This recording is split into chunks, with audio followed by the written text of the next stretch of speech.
everybody, and welcome to another episode of All the WrestleManias. I'm your co-host, Tim Hackman, And I'm Rich Sigwald.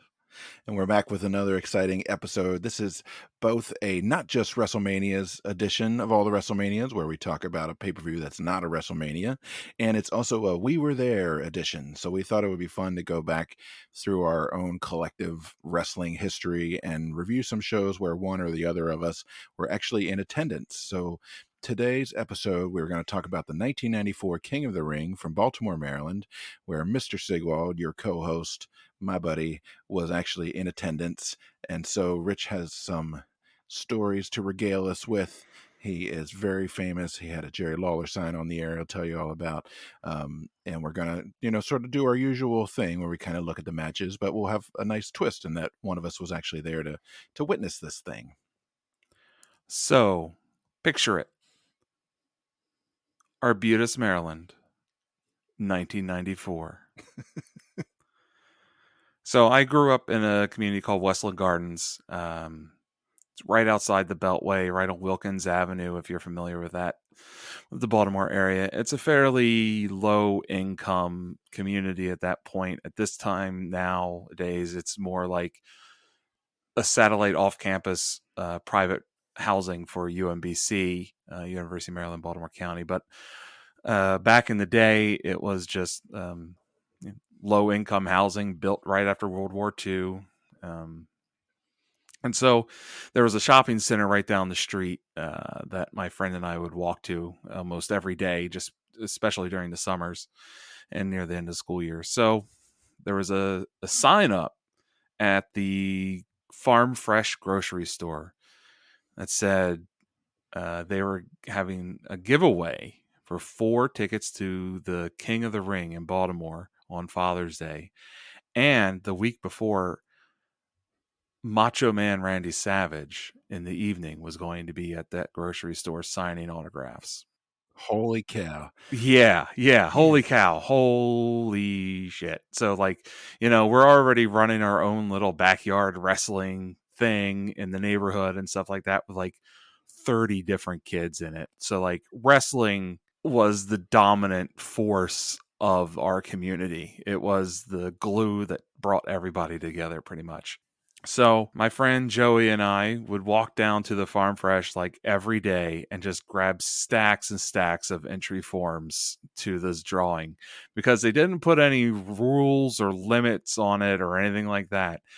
And we would just sit outside the store on the sidewalk filling out all these little slips with our names and phone number and address, and then go back in and stuff them in the box. The drawing was going to be on the same day that Macho Man was there. So I got down to the Farm Fresh in the evening and got in line for my Macho Man autograph. And so I got to meet Macho Man Randy Savage. It was really cool. He was like the first wrestler I met. I mean, that's a pretty big one. Yeah, and he's wearing the exact same outfit there that what he wore to the King of the Ring, the bright orange and black with the streamers on the jacket. I think I still have the autograph photo somewhere. I'll have to look for it. If I find it, I'll put it up on the website and on our Facebook. Yeah, you need to dig that up post haste.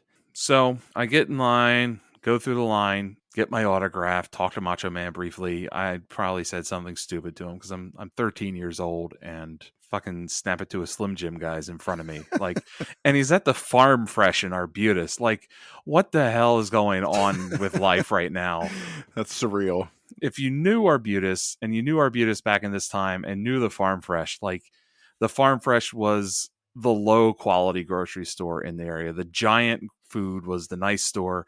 The Farm Fresh was kind of the shittier store, but you could run in there for a loaf of bread or milk or something like that because it was easier to walk to than the Giant. The Giant was fairly close, but you had to cross Wilkins Avenue, which was taking your life in your own hands to do. Our equivalent was the Super Fresh. The Giant was the nice store. The Giant and Wise were sort of they were camps, right? Right. But those were the nice ones. And then there was the Super Fresh. Farm Fresh later becomes a Shoppers, and then it becomes a Mars, and I don't know what it is now. I haven't been back to the old neighborhood to see it in a while.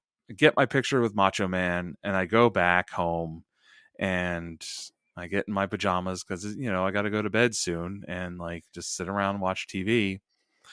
and Dad had just gotten home from work, and our phone rings,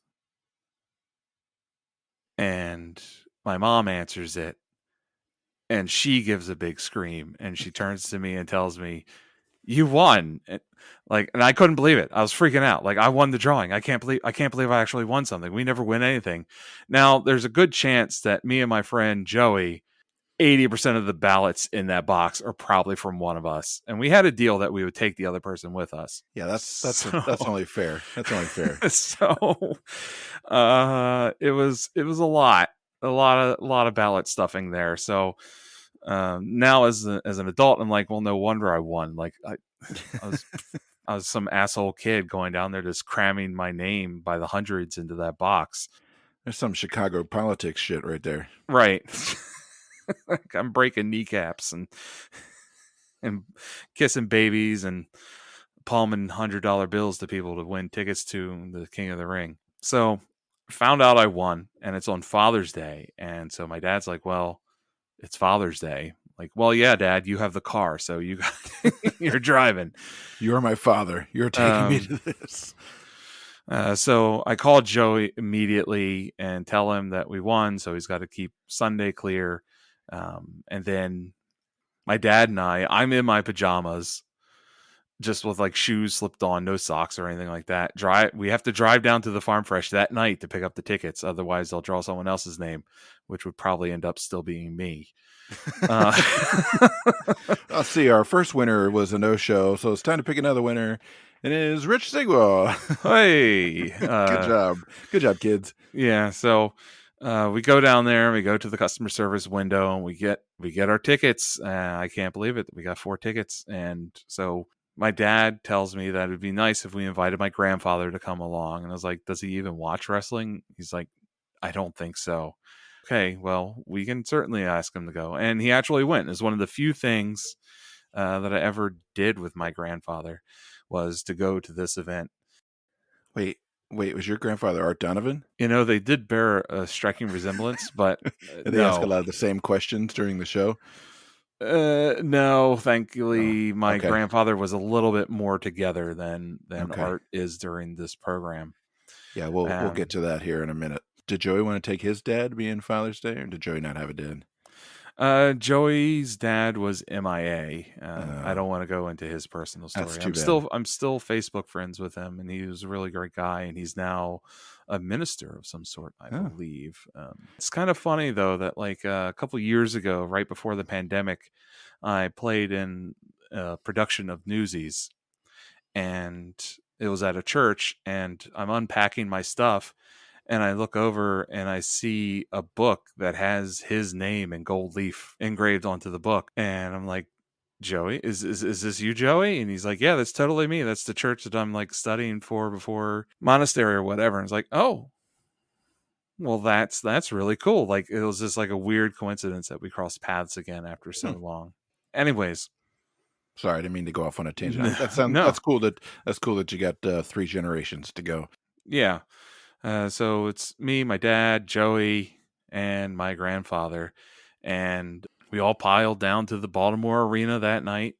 And I initially thought that we had won like ringside seats or something like that, because I'm like 13 years old. It's like, of course the prize is going to be really good seats. Yeah. They're mediocre seats. You get an idea where the seats are actually during the buy-in freebie show, because my seats are right near where Todd Pettengill is set up to do the 30-minute countdown to the show, where he's begging you to buy the pay-per-view. So call your cable company now. Get on the line. You don't want to miss this spectacular event from the Baltimore Arena. But pretty much right as the show goes on the air, you can see this glittery sign that says Jerry Lawler rules. That's me. That's my sign.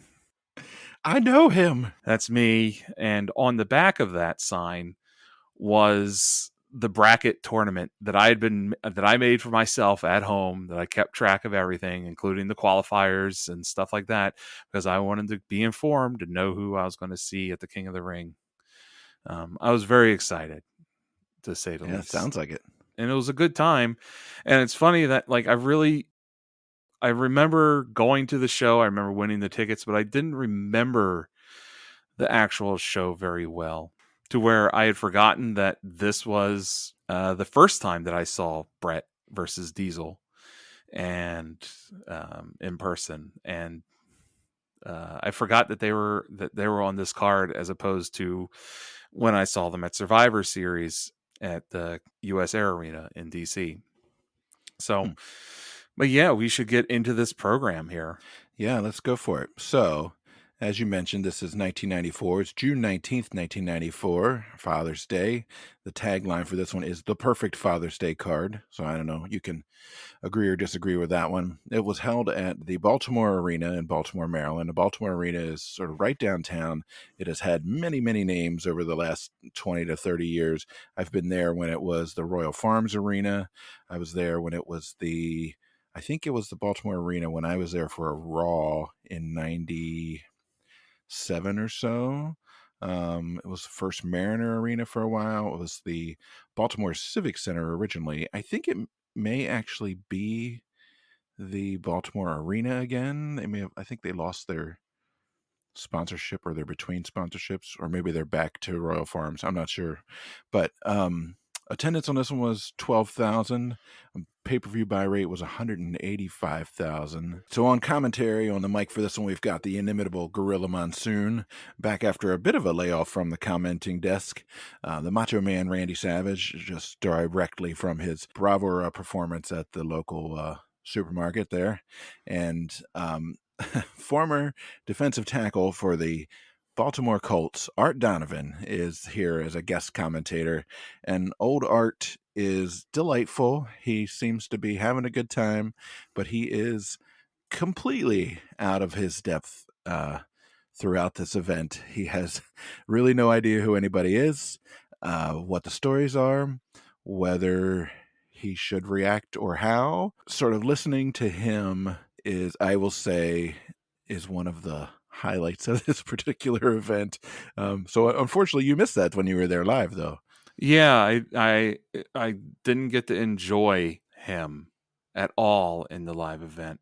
What is interesting, I was just Googling, was that at this point, the second ever Hall of Fame induction ceremony happened in Baltimore right before this event. Oh, wow. It's interesting that it feels like that they were actually trying to actually associate the induction with the King of the Ring, because the 95 induction happens in Philadelphia at right before the King of the Ring event, and then the 96 one it moves to Survivor Series, and then there's a long hiatus, it looks like, and then they start doing it at WrestleMania in 2004. Interesting. Who got in that year, does it say? Yeah, so that year, inducted in Baltimore, so they most likely were in Baltimore, was Arnold Scaland, Bobo Brazil, Buddy Rogers, Chief Jay Strongbow, Classy Freddie Blassie, Gorilla Monsoon, and James Dudley. So Gorilla Monsoon was probably there because of this, and so that's probably why he came back to commentate, was because he was already in town. Interesting. Yeah, that's a hell of a roster. And of course, Bobo Brazil, we talk about on our episode about Black representation in professional wrestling, which if you haven't listened to it, you should go back and give that one a spin. That's actually one of our favorites that we've done so far. Poor old Art Donovan. He's so lost. Here. He's so lost. And he will, throughout this event, whenever someone will come to the ring, he will ask, how much does that guy weigh? Yeah, how much do you think that guy weighs?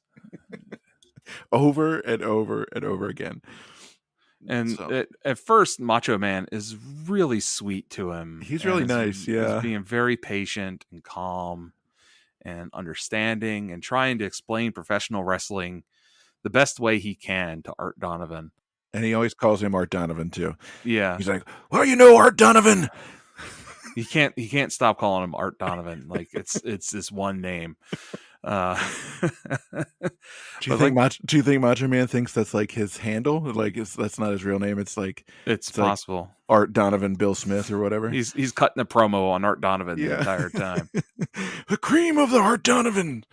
But you do get interesting insights into wrestling from Macho Man because of Art Donovan's this complete bumbling idiot persona that he's displaying here.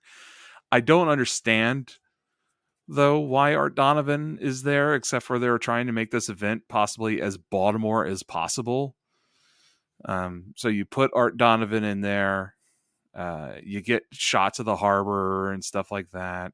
You have them actually sing the national anthem before the show, so you get a great big Baltimore going into the last strain.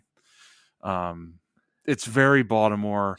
There's angry East Baltimore people sitting near the front that you can hear screaming the entire time. Oh yeah, cranky old ladies abound. Oh yeah. You can hear there's this one old lady though that she's like perfectly sat near the mic or something. You can just hear her, ah, ah, ah, asshole, asshole, You know, asshole. Like, like this deep Baltimore. Like she she grew up has on Eastern Avenue and has not left that block in 50 years. she has those painted screens on her house. Oh yeah, she's still scrubbing her marble steps. Yeah. So, are we ready to talk about the actual event here? So, as usual, there's a tournament, right, to get to the King of the Ring. So there's brackets, sort of like we noticed with the Wrestling Classic. They have kind of a low tech Michael's Crafts bracket board, right? This one's even worse because I think it's actually just taped to like a mobile chalkboard. Yeah, it's very very low rent. Like even then, you could tell how shitty the Baltimore arena was, just Yeah. like from all the backstage things. So, But first up first there's a dark match that we don't see with Thurman Plug, who is actually Bob Holly. Something you learn every day, against Quang, who is actually Juan Rivera, very famous Puerto Rican wrestler, with Harvey Whippleman in Quang's corner. This is not on the Peacock, and I'm not. I have questions. But the first proper match here is Razor Ramon versus Bam Bam Bigelow, and Bam Bam has Luna Vachon in his corner. This is the first of the quarterfinal matches for the tournament. this is a really great match. It really gets the show going good. It also really gets you into Art Donovan and what he's going to present through this whole show. It's where the first time he asks, "How much does that guy weigh?" Gorilla also refers to Art Donovan by the name Art O'Donnell. So like the commentary is off to a great start. Art Donovan comments about Luna Vachon. What's that woman over there screaming at? Yeah, and then I think Macho Man's just like, "Oh, that's Luna Vachon, Art Donovan." Yeah. And then That's to explain her presence. Bam Bam has Razor in like a back like a torture rack kind of thing across his back. And Art graciously asks Gorilla, is he dead? Oh my god! I laughed along as I was watching it, but it's still so funny, like just to even hear it out of context now. Yeah, Bam Bam is a big guy, obviously, and Art is obsessed with how much Bam Bam must weigh, and whether he could have played, center tackle or outside lineman or whatever. Yeah, Art is building a football team out of this entire event. Yeah, and it's interesting too because every match here, pretty much, with the exception of maybe like Jeff Jarrett versus 1-2-3 Kid, has somebody in it who's like very large or very athletic looking. So he's got lots to pick from. Yeah, and you can hear the Baltimore accent in the crowd of boos for Bam Bam Bigelow. The boo, boo. It's so bad. It's so delightful and bad at the same time. The other thing I really liked about this pay-per-view is Razor Ramon is all over it. We get 3 different Razor Ramon matches. He makes it all the way to the finals. Hey, spoiler alert. And having just talked about Scott Hall a little bit and thinking about some of the really great work that he did over his career, it's nice to see him here in peak physical condition, prime Razor gimmick, really getting it on with some like top-notch talent. Yeah, and you can see that he's an incredible talent. You see how fast he is. in this. And like Bam Bam is also really impressive in this match. Like both of them put on a great show, like right away. I actually thought that these guys would have made a great intercontinental title feud at some point. That would have been really engaging and a great storyline, I think. Yeah, absolutely. Bam Bam's one of those guys. I'm always impressed when I see some of his older stuff. So Razor Ramon takes that one, moves on. Bam Bam and that woman screaming over there go off to the back. Next up is Mike Rotunda in his Irwin R. Shyster IRS gimmick versus Mabel. And we've raved about Mike Rotunda before. I thought this was another great match, honestly. Yeah. And to watch him work with somebody of Mabel's size and make it look convincing and like a real contest and even technical at a few points, I thought was a real accomplishment. You can really see how sound Mike Rotunda is in the rudimentary skills of professional wrestling. He hits the ropes great. He has great punches. He sells great. Like he's like really selling this whole back and forth with Mabel, and that like just it's incredible. And there's more amazing Art Donovan lines in this match. Art Donovan points out that like, wait, those two are going to wrestle? That's not fair. And Macho Man responds to him, "Life's not fair, Art Donovan." It's a good thing Macho Man's here to counsel Art Donovan through his time of need. And then Art also asks, "You two guys enjoy doing this?" Yeah. I almost wish I would have been home as a 13-year-old to watch this broadcast instead of there. But, it's such a hard life having to win free tickets to the King of the Ring. Yeah, that's right. You worked hard for those tickets. You guys hustled. We were really dedicated because there was no way in hell we were going to get a ride out to the Hex to get in line at Ticketmaster to buy tickets. Yeah, that was for suckers. I know. There's a really impressive small package. You wouldn't expect to say something like that with this match, but like Mabel rolls Mike Rotunda IRS up into a small package. And it's probably, if we were doing one of my holy shit moments, just because it's like, what? Wait, what? And somehow Rotunda kicks out of it, but it's convincing that he kicks out of it, that like he's so strong that he can still push out of Mabel's 500 pounds on top of him. Yeah, this is really, I enjoyed this match quite a lot. And I think you and I both actually thought the same thing, that this was the King of the Ring, that Mabel wins. And so I was kind of surprised when he lost. And it turns out we were thinking of the next year's King of the Ring where he does win that one. Hey, spoiler alert again. So, but IRS, Mike Rotunda moves on. The other thing I just note about him is he seems to have gotten larger and more muscular.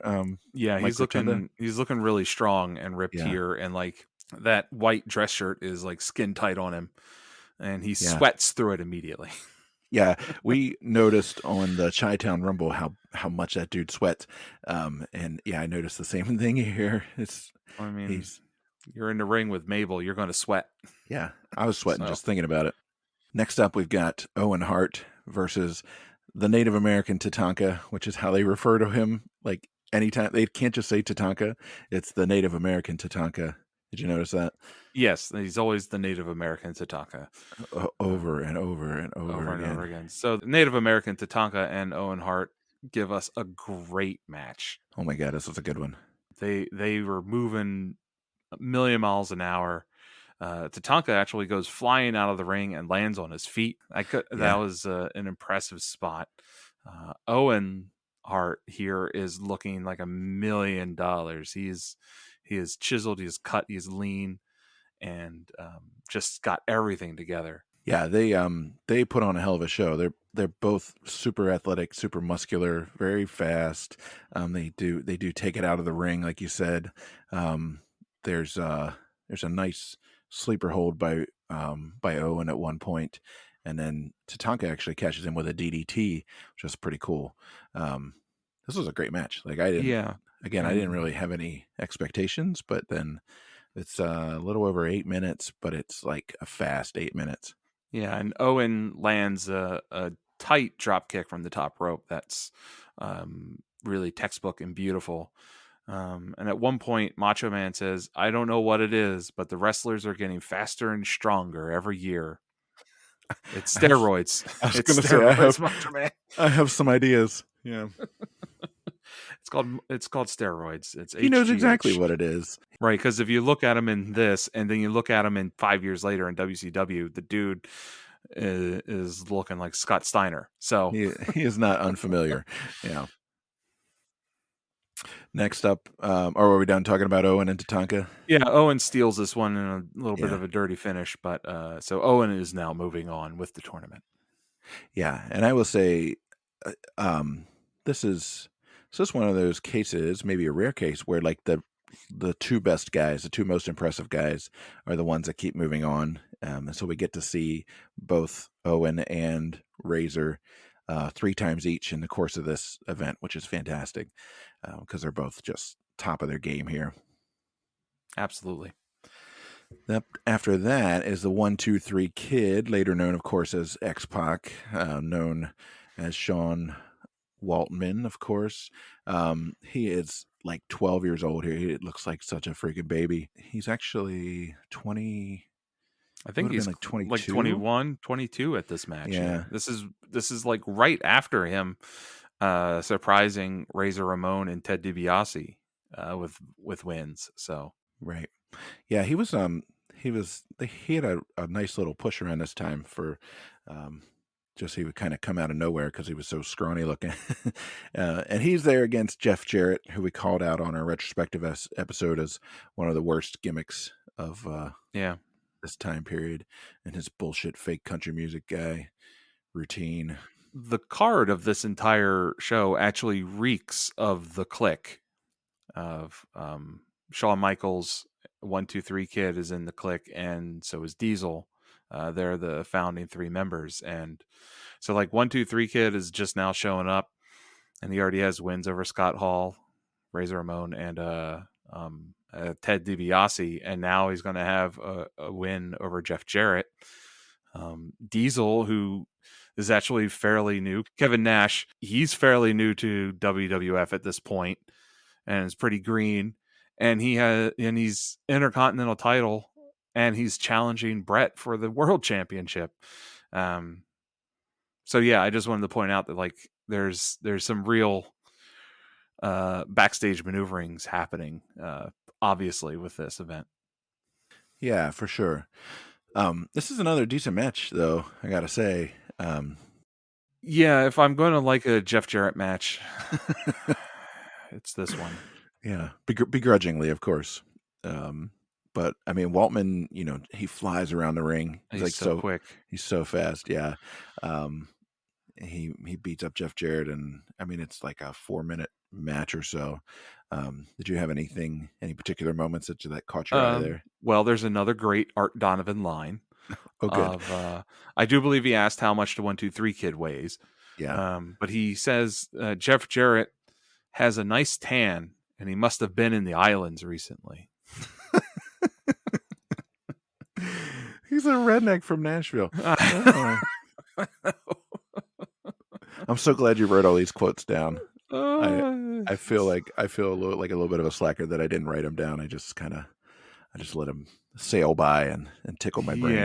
Yeah. But there's he nails Jarrett with one of those spinning heel kicks that looks really nice. I hope that thing was stiff. I hope Jeff Jarrett felt it. Yeah, but sadly, after 1, 2, 3 Kid gets the sneaky wrap-up pin, Jarrett lands like 3 or 4 pile drivers on the 1, 2, 3 Kid, putting his tournament future in jeopardy. Dun, dun, dun. Will he make it back? We don't know. And like Art Donovan is flipping out through this whole bit. He doesn't understand why they're beating him up, and it's not fair, and that like they should call the police, and like this isn't right. How's he's going to break his neck? And poor Art Donovan, he just needs a hug at this point. Please explain. Somebody please explain to Art Donovan what's going on. So we do take a break in the tournament here to present the singles match for the WWF Championship between Diesel, Kevin Nash, who has Shawn Michaels in his corner, and he's going up against Bret Hart, who is the champion, and Brett has Jim Neidhart, his, of course, former Hart Foundation partner, in his corner. Um, so on the last, let's see, on the WrestleMania 38 episode, actually, you talked about watching Ronda Rousey versus Charlotte Flair and how exhausting it was to watch one person basically carry the entire match. That's kind of how I felt watching this thing, because in no way, shape, or form is Diesel ready for this level of match or placement, in an event. And so Bret Hart works his ass off with somebody who's like 1.5 times his size, to put him over. Yeah, Brett is dragging Diesel through this match. It wore me out. It wore me out to watch it. Yeah, it was really, really a difficult match to watch. Yet it's Brett, so it's always engaging. And Diesel, for being as young as he is here, he's doing okay, but like he was not ready to No. face Brett, and that's why this match is in the middle of the card. Like it's not good, and I think it's just WWE at this time grasping at straws to find someone to put up against Brett, because this is in the middle of Brett's run where he's defending the title every week on Monday Night Raw.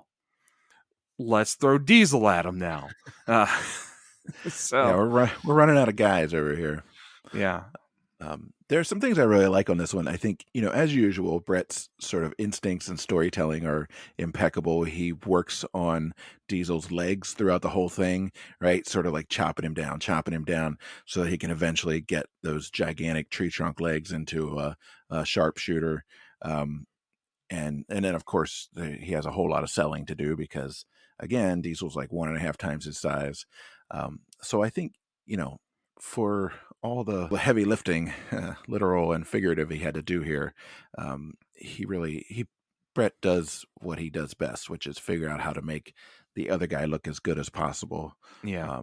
While also being convincing as an athlete and competitor. We get Art Donovan summing this up really nicely for us. Oh, yes, please. So Art Donovan points out that this is like David and Goliath. And Gorilla just says, yeah, we all know how that one turned out. And then Art is silent for a second and he goes, yeah, he hit him with a rock. Thank you, Art Donovan. And this has been Sunday School Time with Art Donovan. But then there was actually a really good engagement between Art Donovan and Macho Man in this match, where Art Donovan says that Jim Neidhart looks like he could have been a lineman, and Macho Man says, well, he was a lineman. He played for the Raiders and also used to do track and field, and he held a record for throwing the anvil, and that's where Jim got his nickname. So like we actually had like Art Donovan and Macho Man like bantering, telling a good story to tell while doing commentating. And it's like, so like there's these little brief glimmers of like genius commentary coming out of Art Donovan, but then it gets drowned out by this like crazy ramblings that he just suddenly spits out of his mouth at random times. How much does that guy weigh? How much does that guy weigh?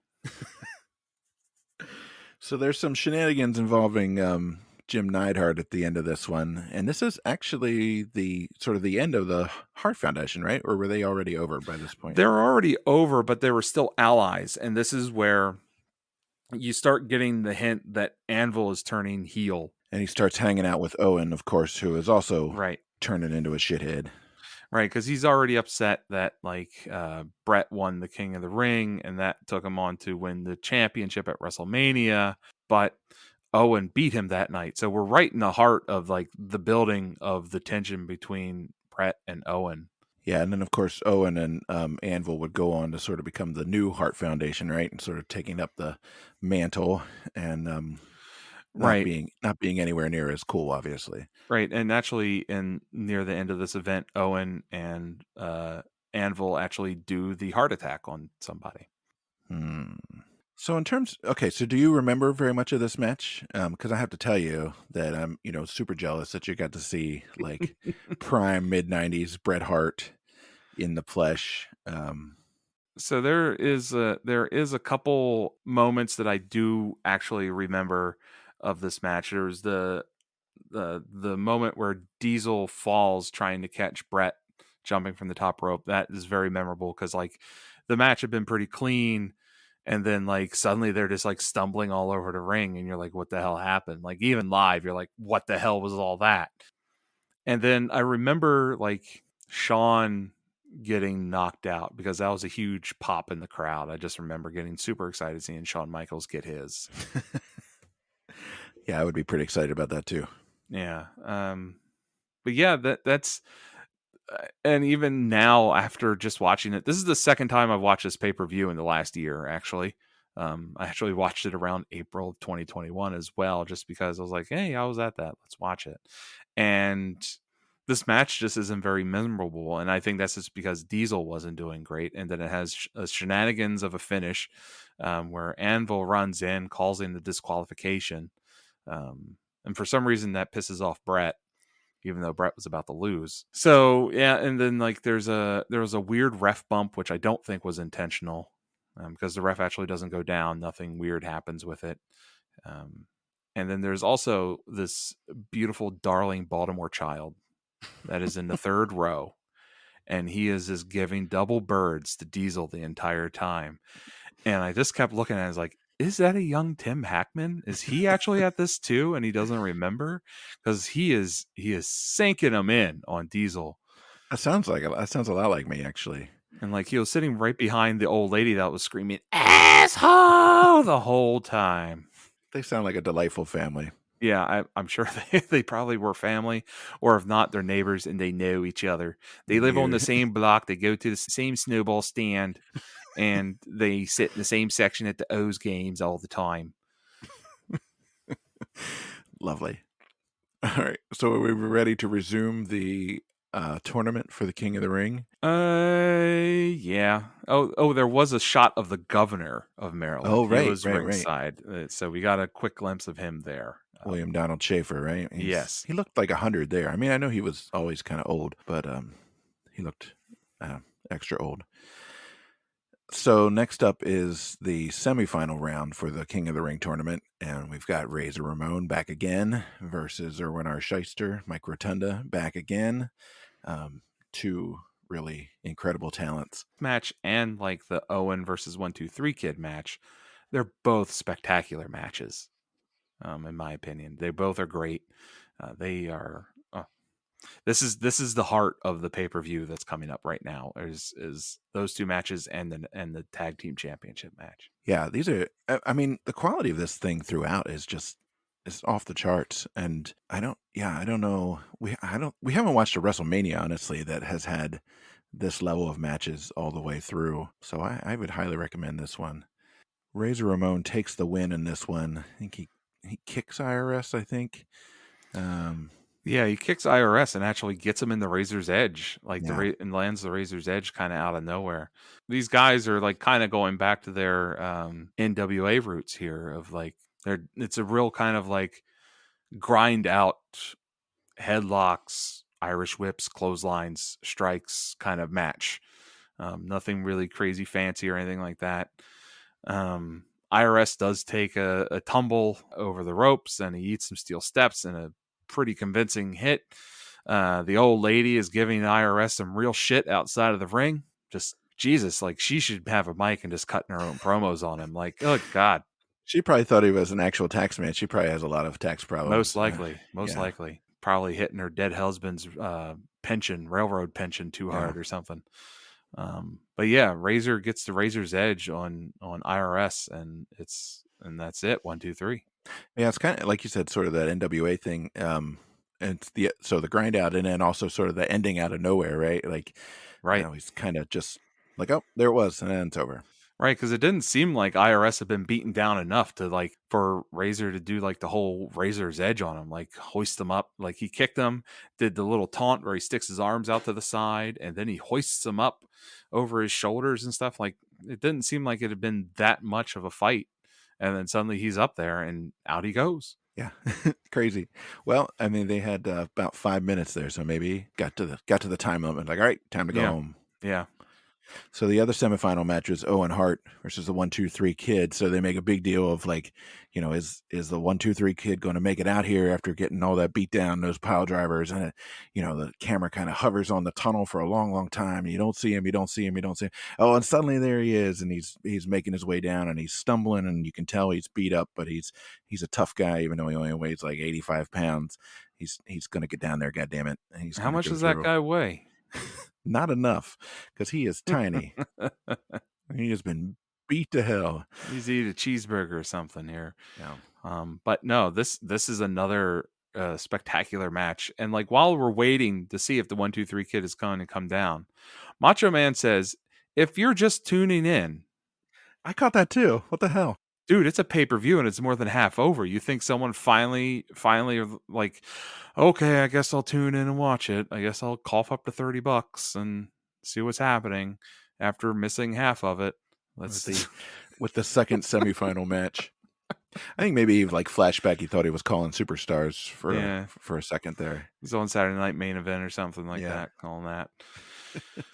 If you're just flipping over from Johnny Carson, here's what you missed.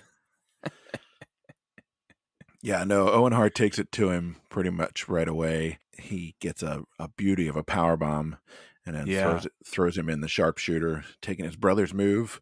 Kind of a dick maneuver there, Owen. They're doing a ton of countering, and they're bouncing around off the ropes and hitting each other. It's really good stuff. And like the ref is wrapped up into it, because if you watch the ref, he's counting super fast. He's like 1, 2, and then like kick out. Like, Jesus, ref, like calm down.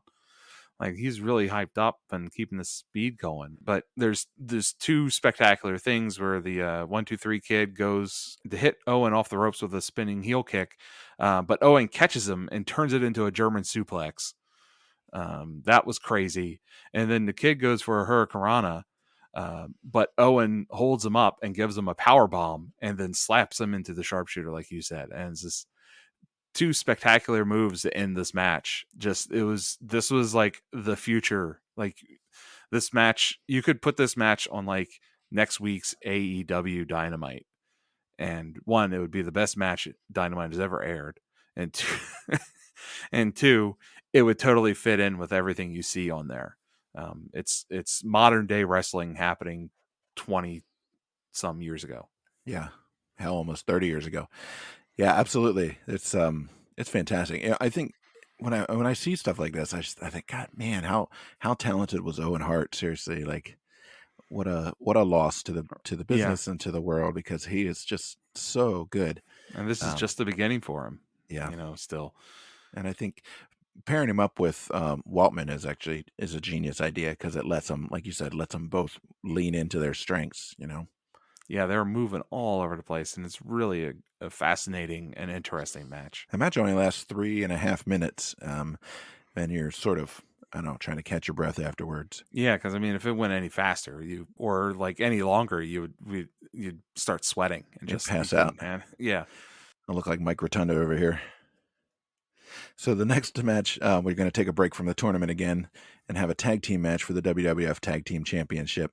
So the Head Shrinkers are the champions. That's Fatu and Samu, and Fatu, of course, being Rikishi. And they are with Afa, who is their uncle, I believe, right? Right. And Captain Lou Albano, who we haven't seen in quite a while. He was real big in the 80s, but I don't remember him very much from this era. So I think he had, maybe you can refresh my memory. This is his comeback. I was going to say, he had gone away and come back, right? Yeah.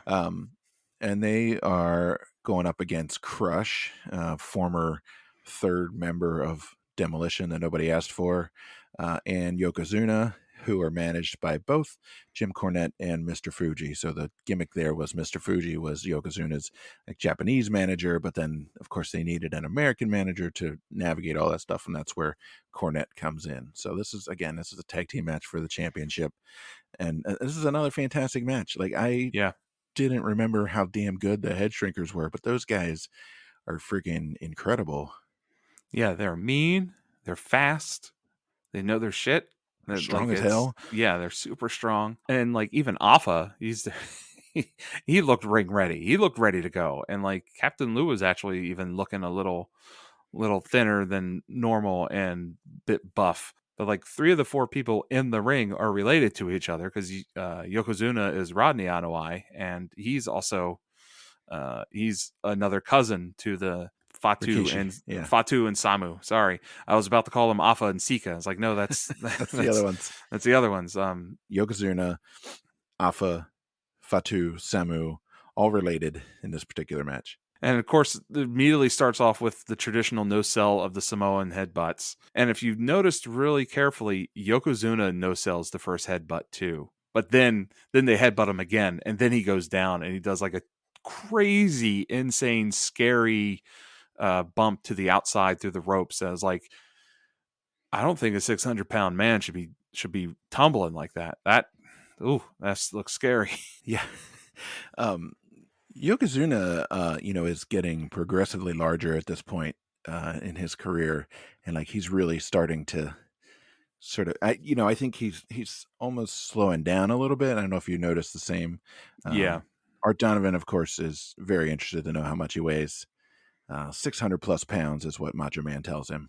Macho Man and Gorilla are now getting a little irritated by Art, and so the answers are becoming shorter and a bit snappier in tone. But most of this match, Art is just complaining that Mr. Fuji's flag is blocking his view of the ring. It's such an old guy thing to say. That guy, his flag, I can't see past it. Like, I believe that is literally what he says. Down in front. That's so funny. But yeah, no, I don't even know where to start with this match because it's a slugfest, and those two head shrinkers especially, and like, holy cow, like there's I don't remember which one it was, does like a sort of turnaround like kick at one point that looked really tough. Yeah, they are experts at that like reverse crescent kick. Yeah, they're better at the super kick than Shawn Michaels is. Yeah. Samu tries to body slam Yoko, which was pretty funny looking. That wasn't going to go well. Yeah, that was this was a hard hitting, fast moving tag match, which is hard to believe with Yokozuna being in there, but he was moving around too. He eats a ring post real hard, like it rings through the arena. God knows if he just had like a piece of metal on his hand to make it sound really convincing, or maybe that Samoan noggin ate the post a bit. But it was really tough. The crowd collectively went oh when Yokozuna did a leg drop on the back of Fatu's head. Yes, I actually had to rewind that a couple of times because the crowd pop was so incredible. He gets up there, man. Yeah, and then there was also a really questionable tag, and even Gorilla Monsoon was like, I'm not sure they actually tagged there. Just at one point in the middle of the match, Samu and Fatu switched. Right. This one of them got out of the ring, the other one got in, and like, I don't think they tagged. We also saw Crush put on some really impressively strong maneuvers too, like just like picking up both Samu and Fatu at different times just with ease and throwing them around. It's really impressive. And then Lex Luger shows up in his, what the fuck is he wearing? Like clown patriotic. I put down Mork and Mindy-esque looking patriotic, but yet generic looking tights and too short t-shirt.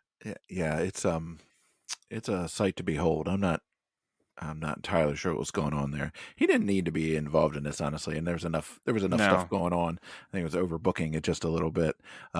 Crush botches a couple of things. He does a pile driver on one of the guys, like the sit down pile driver. Yeah. And the guy's head is like basically it's kind of like laying in Crush's lap when he lands, so it's not even like anywhere close to convincing. And there's a move right after that too where he sort of like dropped somebody? I can't remember actually now that this is why I should write things down. But we talked a little bit about Crush, Brian Keith Adams is his real name, kind of getting a little bit of a shitty turn in WWF. They brought him in as that third member of Demolition, and then I think it was Axe, right, who went off, or no, Smash who went off, sorry, and became the Repo Man.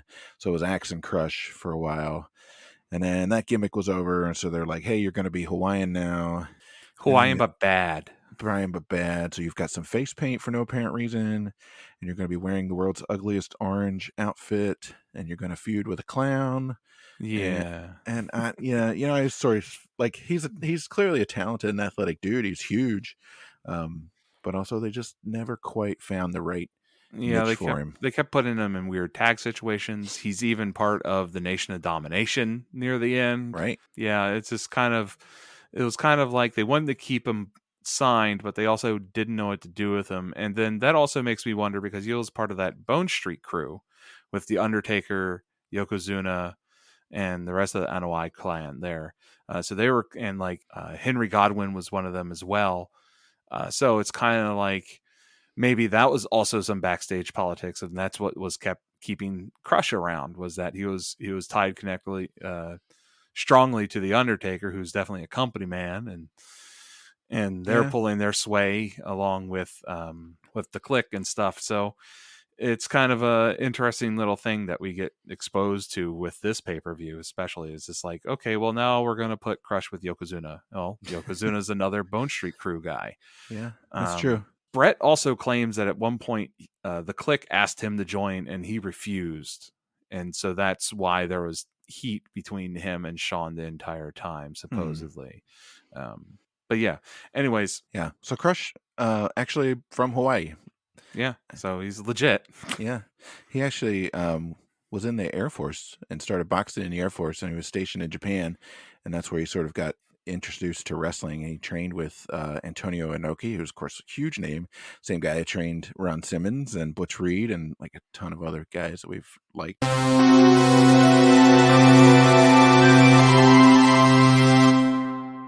This is Rich with a fact check.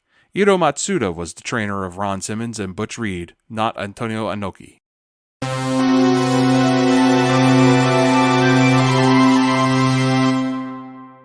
Of course, came in 1986 as part of Demolition, I believe. Yeah, it's hard to believe he was around that long, that he came in 86 and was still like part of the Nation and Domination like 10 years later. Yeah. Well, maybe that's I'm probably wrong about that. Actually, he didn't come into WWF until 1989. Sorry, but 89, 90, 91. Still, that's a good run for somebody that was never really in a title hunt or anything like that. Like this match might actually be the closest he ever gets to going for any kind of gold in the WWF. I'm sure I'm wrong, but this is the one that I can remember. Yeah, same here. Well, all you Crush fans out there, you know what to do. You can do your research and send us a note at allthewrestlemanias@gmail.com or on Twitter at WrestleManiaPod.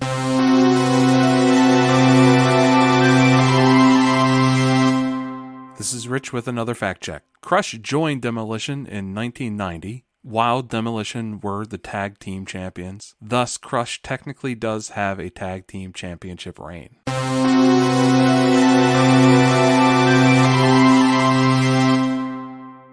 So fantastic match. Take a look at it. It's another good one on a really strong card. Actually, the only thing on this card that I didn't like is the very last match, and we're almost there. Yeah. But first, we get the King of the Ring final, and of course, if you've been paying attention, we've got Owen Hart and Razor Ramon left in the tournament.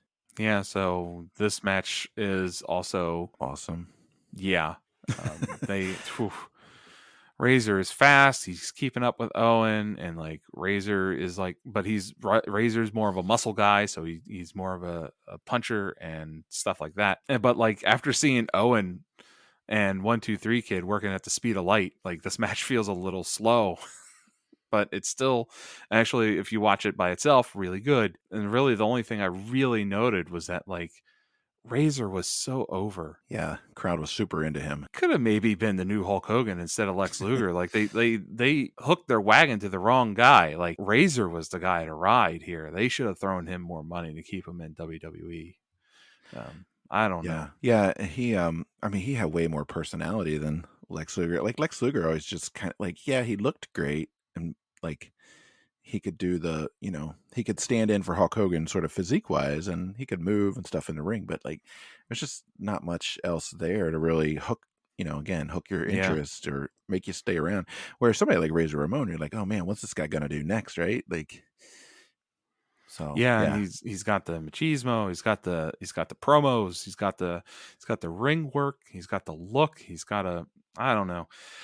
he's got a toothpick. Yeah, anyways, him and Owen are really doing work, but like it looks like Razor's going to get it. And oh, by the way, Razor is the one that Art Donovan picks to win this tournament. So suddenly That's right. Art Donovan actually has some insight. It feels like because here's Razor in the finals, and he seems to just pick him out of nowhere. Like I don't know. I think he just liked his haircut. I think Yeah, that first match, he's like, "Yep, this is my guy." yeah. Well, he's even saying it before the first match. He's like Razor. I think Razor's going to win this one. So yeah, and this is where Anvil completes his turn, his heel turn, and helps Owen win this one. Owen lands the most beautiful elbow from the top rope in this match. Yeah, I saw that too. I was hoping that Macho Man would say something about it because Yeah, it's a Macho Man-esque flying elbow. It's amazing. This match actually shows sort of Owen's versatility, right? So he can have that super fast match with the 1-2-3 Kid, and then turn around and have this sort of more, slugfest kind of muscle match. slugfest match. Yeah, exactly. And that's one of the things that we've always called out. I'd like to turn everything back to Bret Hart. That's one of the things we always called out about Bret Hart, though, is he could have Yeah, the match that the person in front of him needed to have to make them both look good. And I think, there's sort of a similar thing here. But yeah, that flying elbow was something else. yeah. And there was some subtleties that like between Owen and between Brett, like both Owen and Brett did something in this match that I think needs to be called out, and that's they're both aware of where the camera is at all times. If you watch the Diesel and Brett match, notice that Diesel is actually closer to the near side of the ring, but Brett goes to the far side of the ring to climb the ropes to deliver his second rope elbow. And that's so that the camera gets a perfect shot of him.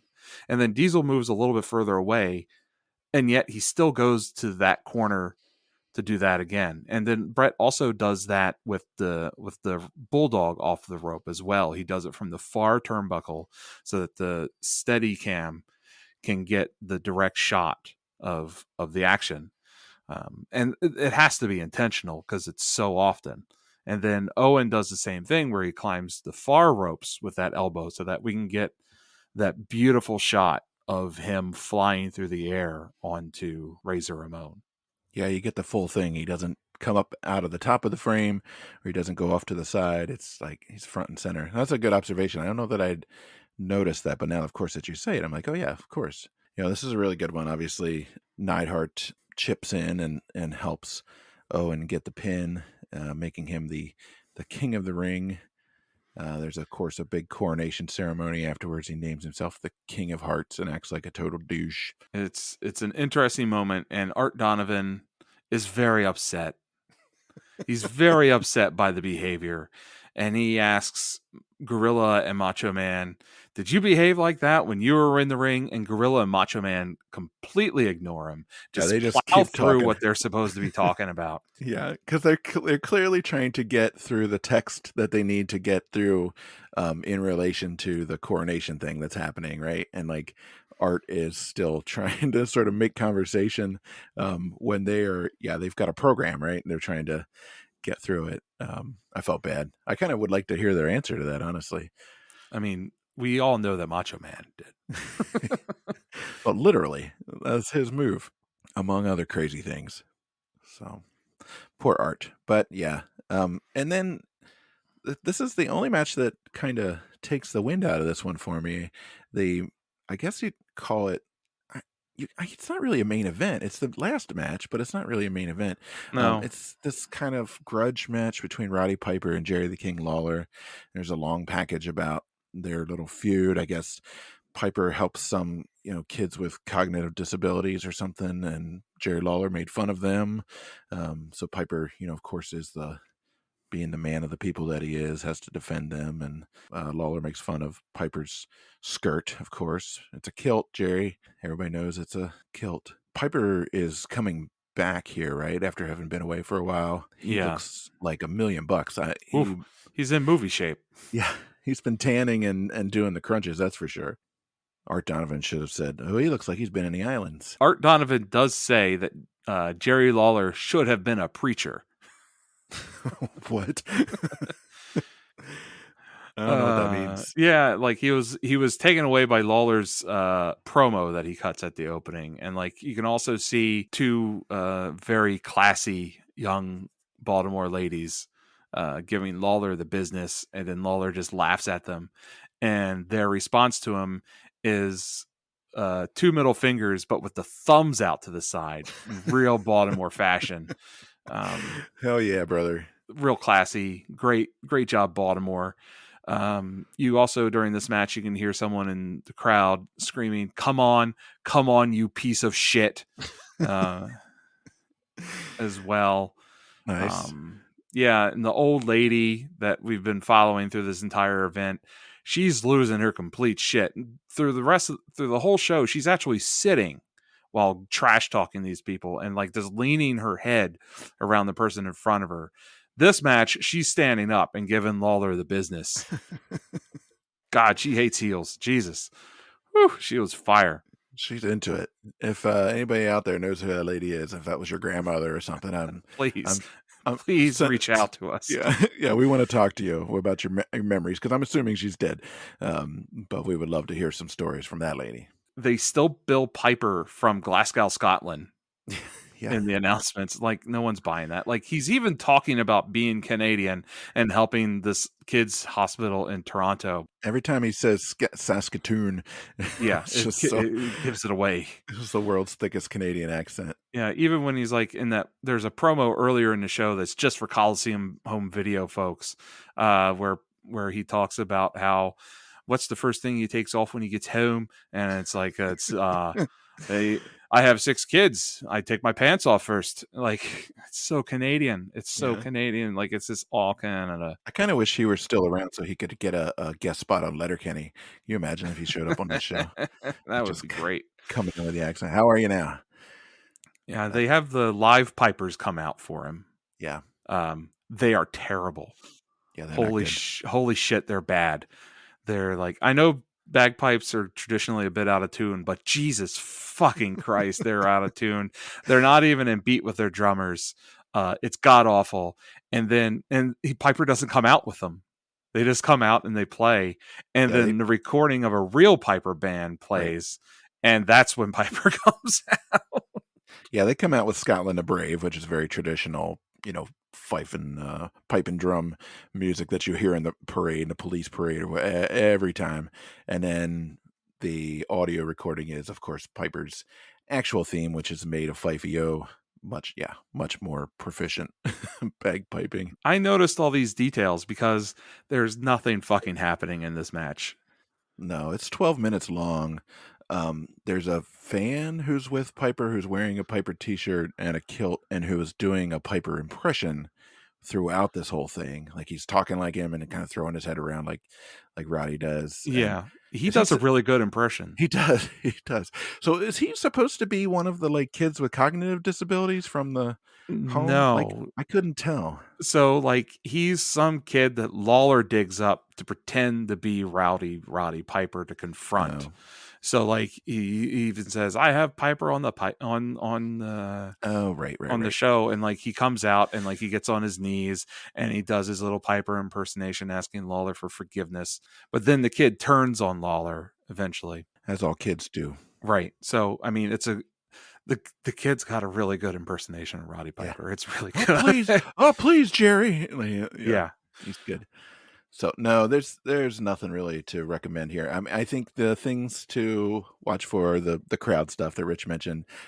You can marvel at how good Piper looks when he comes out and takes his shirt off, and like he looks like he's in movie star shape. There's some shenanigans with the kid at ringside afterwards. Piper gets a suplex on him and gets the pin to win.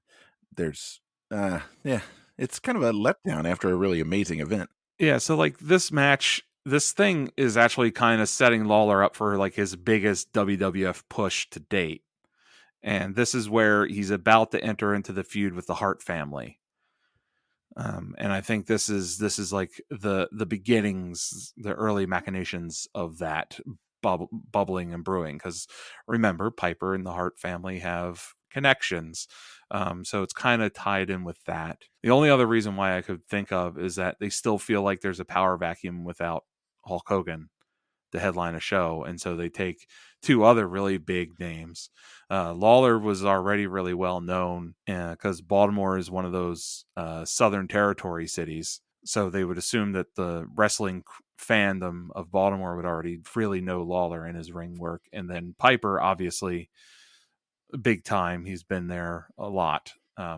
So I thought that they're maybe just doing this out of name recognition for these guys, but this was not the match to end the show with. Any of the matches in this show would have been a better main event than this match. Even like the opening Bam Bam Bigelow IRS match would have been a Yeah. better main event than this. Yeah, I think, like you said, Diesel's probably a little too green to have put that match at the end, but that tag team match could have been the final. And of course, the King of the Ring finale could have also been the last match. Did you guys stay till the end of the show?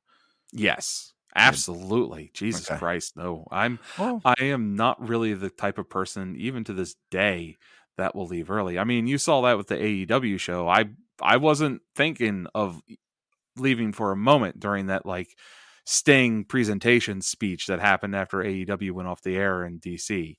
I'm normally a stay to the finish. I need to see every last moment of it. I don't care how much traffic I need to sit in the parking lot. wow, that's hardcore.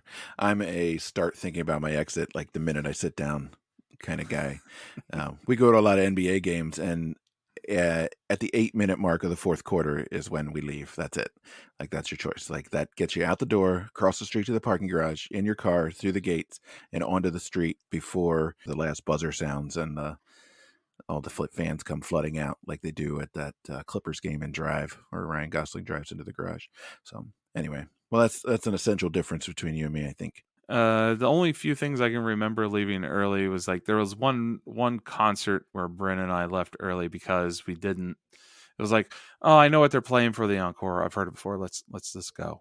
Let's get out of here. This is over, kind of thing. But Yeah, we've been to see Bob Dylan a bunch of times in like minor league ballparks, and he always ends with "All Along the Watchtower" and like a Rolling Stone, which, fantastic songs, but I've heard them roughly 1 billion times each. So like when he goes out for the before the encore, I'm like, well, let's hit the road, and then usually we get to hear him as we're walking through the parking lot. So no harm, no foul. Any other big memories you have of this event? I mean, what an amazing thing to see live. I mean, I'm yeah, really, really jealous. I mean, this is my first live WWF show that I went to. A few months after this, WWF would be back in Baltimore with the Heart Attack tour, and I went to that. That's when I dressed like Paul Bearer and got to get in the ring for a Paul Bearer lookalike contest. I got picked out of the crowd for that. Yes. That's also the event that I got licked by a bushwhacker. Never forget. Yeah, and that was the first time seeing the Undertaker live at that one. That was spectacular, and that's where Brett and Owen faced off in that at that one as well. Yeah, that's pretty awesome. Yeah, now that was the event that we're leaving. My dad, they had just finished the light rail in Baltimore, and my dad made a turn too wide, and we're driving down the light rail tracks. And I'm like, Dad, you're driving on the train tracks. He's like, Oh what? no. It's part of the road. I'm like, Dad, it's not part of the road. Get off the train tracks. And there's a light rail like parked at the Camden station and is ringing its bell already because it sees this moron driving 1991 Geo Spectrum Hell yeah. down the train tracks. And it's like, Dad, you're on the tracks. And he's like, oh, I guess I am on the tracks. He'll swerve. Like, he's not going to swerve, Dad. He's a train. That's not how trains work. A traditional dad line. He'll swerve first. Yeah. He had to be kidding, right? Yeah, Come yeah. on. And then he All drove right. off the tracks. That's a good joke. Good job, Big Rich. Yeah. Well, I'm really glad. Thanks for sharing your memories of this particular event. I'm really glad we could get into and talk about it. We won't do the usual best worst no shit, because I think, again, the whole card start to finish, well, almost finish, is really top notch. Highly recommended. It's a relatively short one of these pay-per-views, so you won't burn yourself out if you go back and watch it. We have a few more of these that we want to do. Like I said, I went to a Raw in like 8, and I have been able to figure out which one it was. So I'm going to try to watch that one on the Peacock. Yeah. And you had another couple of things. Yeah, I went to the Survivor Series where it was Brett and Diesel. I want to say it was the 1995 Survivor Series that was in Landover, Maryland. Survivor Series back then used to be my favorite pay-per-view. I loved the 4-on-4 tag, elimination tag matches. I love those. And then I also went to, I want to say it was a No Mercy that was in Baltimore. The main event was Undertaker versus Brock Lesnar in like a nightstick or chain match or something like that. And there was a blackout, and all I can tell you is that when you're in an arena and they do a blackout spot, it is completely disorienting and very confusing as to what the hell's happening. So it comes off kind of cheap on television frequently, but if you're there live, it scares the crap out of you for a moment. AEW does it too much now, but Yeah. Back then you didn't do that. And that was creepy and scary. Yeah. I can imagine that being a little bit scary. The other one I just realized that I went to was WWE Capital Punishment, which was at the Verizon Center in 2000. I just had to look it up. It was 2011. Interestingly enough, so Verizon Center is pretty big. Attendance at that one was 9,850 per Wikipedia anyway. And attendance at the Baltimore Arena for this one was 12,000, which is a much smaller place. So that's interesting. Yeah. Yeah. What's also interesting is that I was looking at like the house show attendance because I found this website that has like all the house shows that were in Baltimore, and the attendance for the house show that I went to, which was the Heart Attack tour, was 5,000. Interesting. So I'm questioning that 12,000 number for the King of the Ring here. Yeah, we can Google like seating capacities at some point of the Baltimore Arena. Yeah, maybe off the air. Yeah. Well, but we are going to put up that picture of your Jerry Lawler Rules sign on the blog or on the podcast website, so you can check that out as multimedia content as you listen to this episode.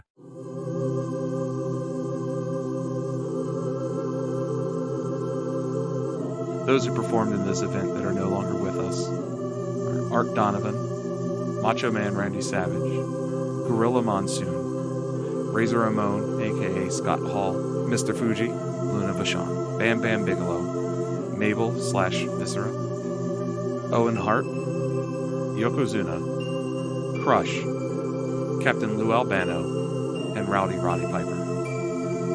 And this episode is dedicated to my grandfather, Richard Marion Sigwell.